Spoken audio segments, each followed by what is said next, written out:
ولا تقربوا الفواحش ما ظهر منها وما بطن، اور بے حیائیوں کے پاس نہ جاؤ جو ان میں کھلی ہیں اور جو چھپی ہیں۔ ولا تقربوا الفواحش، بے حیائی کے قریب بھی نہ جاؤ، یعنی بے حیائی سے دور رہو۔ بے حیائی کا ارتکاب بھی منع ہے اور اس کے قریب جانا بھی منع ہے۔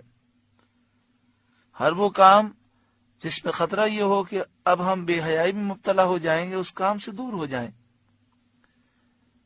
جن کے گھروں میں ٹی وی ہے، جو کمپیوٹر استعمال کرتے ہیں، جو نیٹ استعمال کرتے ہیں، جو موبائل میں جن کے نیٹ ہے، فیس بک ہے، واٹس ایپ ہے اور دیگر ذرائع ہیں، وہ خود اپنے دل سے پوچھیں کہ کیا ایسا تو نہیں کہ وہ بے حیائی کے قریب پہنچ چکے ہیں، اور بسا اوقات نہ چاہتے ہوئے بھی بدنگاہی ہو جاتی ہے، نامحرم عورتوں پر نگاہ پڑ جاتی ہے یا گندی تصویریں بسا اوقات آ جاتی ہیں۔ تو اگر بے حیائی کے قریب گئے ہیں تو اپنے آپ کو تباہی کے قریب ہم نے پہنچا دیا ہے۔ اب ہر انسان کو یہ معلوم ہے کہ اس سے بچنے کا طریقہ کیا ہے۔ ولا تقربوا الفواحش، بے حیائیوں کے پاس نہ جاؤ، ما ظہر منہا، جو بے حیائی ان میں سے کھلی ہے، ظاہر ہے، اس کے قریب بھی نہ جاؤ۔ وما بطن، اور جو چھپی ہوئی ہے اس کے قریب بھی نہ جاؤ۔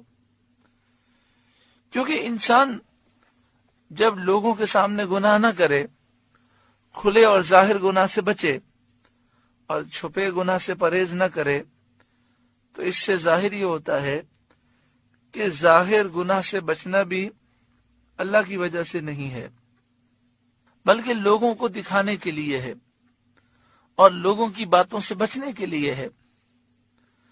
اللہ کی رضا اور ثواب کا مستحق وہ شخص ہے جو اللہ کے خوف کی وجہ سے گناہ چھوڑ دے۔ تو جسے اللہ کا خوف ہے تو وہ چھپ کر بھی گناہ نہیں کرتا اور لوگوں کے سامنے بھی گناہ نہیں کرتا۔ اللہ دیکھ رہا ہے۔ اور پھر یہ بھی ایک حقیقت ہے کہ گناہوں کی بڑی سخت خوفناک نحوستیں ہیں۔ انسان جب تنہائی میں گناہ کرتا ہے تب بھی اس کے چہرے پر نحوست آ جاتی ہے، اس کے چہرے کا نور ختم ہو جاتا ہے، اس کے دل کا چین ختم ہو جاتا ہے۔ اللہ کے نیک بندے چہرہ دیکھ کر سمجھ جاتے ہیں کہ فلاں شخص اب چہرے کے نور سے محروم ہو چکا ہے۔ اللہ کے نیک بندے جو صاحب نظر ہوتے ہیں وہ پردہ پوشی فرماتے ہیں، لیکن انہیں بڑی اذیت ہوتی ہے، بڑی تکلیف ہوتی ہے۔ اور جب انسان نیک ہوتا ہے، پرہیزگار ہوتا ہے، ظاہر باطن میں گناہوں سے بچتا ہے، تو اس کے چہرے پر نیک لوگوں کا نور ہوتا ہے، اس کے سینے میں سکون ہوتا ہے، اور اللہ فرماتا ہے وَمَن يَتَّقِ اللَّهَ يَجْعَل لَّهُ مَخْرَجًا، جو اللہ سے ڈرے اللہ تعالیٰ اس کے لیے پریشانی سے نکلنے کا راستہ پیدا فرماتا ہے، اس کی ہر مشکل آسان ہو جاتی ہے۔ حضرت عثمان غنی رضی اللہ تعالیٰ عنہ امیر المومنین مسجد نبوی شریف میں جمعے کا خطبہ دے رہے تھے۔ ایک شخص جمعے کی نماز کے لیے آ رہا تھا، راستے میں اس نے اپنی نگاہ کی حفاظت نہ کی، کسی نامحرم عورت پر نگاہ پڑ گئی تو فوراً نگاہ ہٹا لینی چاہیے، لیکن انہوں نے ہٹائی نہیں۔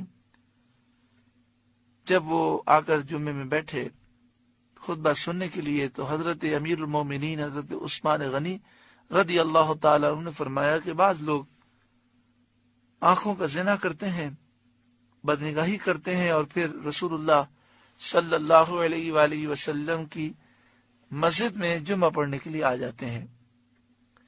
آپ نے اس انداز سے بیان کیا کہ کسی کو معلوم نہ ہو کہ آپ کا اشارہ کس طرف ہے، کیونکہ کئی لوگ آ کر بیٹھے تھے اس وقت، جس کا معاملہ تھا وہ سمجھ گیا کہ یہ اشارہ میری طرف ہے، تو وہ کھڑے ہو گئے اور انہوں نے دوران خطبہ پوچھا یا امیر المومنین، آپ کو کیسے معلوم ہوا؟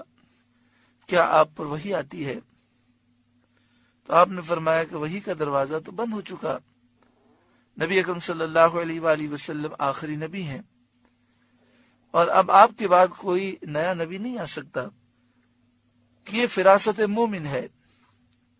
حدیث پاک میں ہے اتقوا فراست المؤمن فإنه ينظر بنور اللہ، مومن کی فراست سے بچو، وہ اللہ کے نور سے دیکھتا ہے۔ تو اللہ تبارک و تعالی ہمیں ہر گناہ سے سچی پکی توبہ نصیب فرمائے۔ آگے ارشاد فرمایا وَلَا تَقْتُلُوا النَّفْسَ الَّتِي حَرَّمَ اللَّهُ إِلَّا بِالْحَقِّ، اور جس جان کی اللہ نے حرمت رکھی اسے ناحق نہ مارو، یعنی کسی کو ناحق قتل نہ کرو۔ وہ امور جن سے قتل مباح ہوتا ہے، کسی کو قتل کرنا جائز ہو جاتا ہے، وہ یہ ہیں۔ نمبر ایک مسلمان ہو اور وہ مرتد ہو جائے تو اسے قتل کرنا جائز ہے۔ کوئی گستاخی کرے تو گستاخ رسول کو قتل کیا جائے گا۔ کوئی کسی کو قتل کر دے، مسلمان کو مثلا، اور جان بوجھ کے قتل کرے تو اس مقتول کے ورثاء کے مطالبے پر قصاص میں قاتل کو قتل کیا جائے گا۔ اور جو شادی شدہ ہو اور زنا کرے تو اسے پتھر مار مار کے ہلاک کیا جائے گا۔ مرتد کے چند مسائل ہیں، قصاص کے بھی مسائل ہیں، وہ ہم تفصیل میں جہاں پر اس کی تفصیل بیان ہوئی ہے وہاں تفصیل سے سن چکے ہیں۔ بخاری مسلم کی حدیث میں ہے کہ سید عالم صلی اللہ علیہ وآلہ وسلم نے فرمایا کوئی مسلمان جو لا الہ الا اللہ محمد رسول اللہ کی گواہی دیتا ہو اس کا خون حلال نہیں مگر ان 3 سببوں میں سے کسی ایک سبب سے، یا تو شادی شدہ ہونے کے باوجود اس سے زنا سرزد ہوا ہو، یا اس نے کسی کو ناحق قتل کیا ہو اور اس کا قصاص اس پر آتا ہو، یا وہ دین چھوڑ کر مرتد ہو گیا ہو۔ یہ بات تفصیل سے پہلے بیان ہو چکی کہ گستاخ رسول چاہے مسلمان کہلاتا ہو چاہے کافر، چاہے مرد ہو چاہے عورت، اس کی سزا صرف اور صرف موت ہے۔ ذالکم وصاکم بہ لعلکم تعقلون، یہ تمہیں حکم فرمایا ہے کہ تمہیں عقل ہو، یہ اللہ تعالیٰ نے تمہیں حکم دیا تاکہ تم سمجھو اور حرام چیزوں سے بچو۔ اس آیت کریمہ میں یہ بیان ہوا کہ شرک حرام ہے، والدین پر ظلم کرنا یہ حرام ہے، ان کے ساتھ بھلائی کرو، اپنی اولاد کو قتل کرنا یہ حرام ہے، بے حیائی کے قریب جانا منع ہے، کسی جان کو ناحق قتل کرنا حرام ہے۔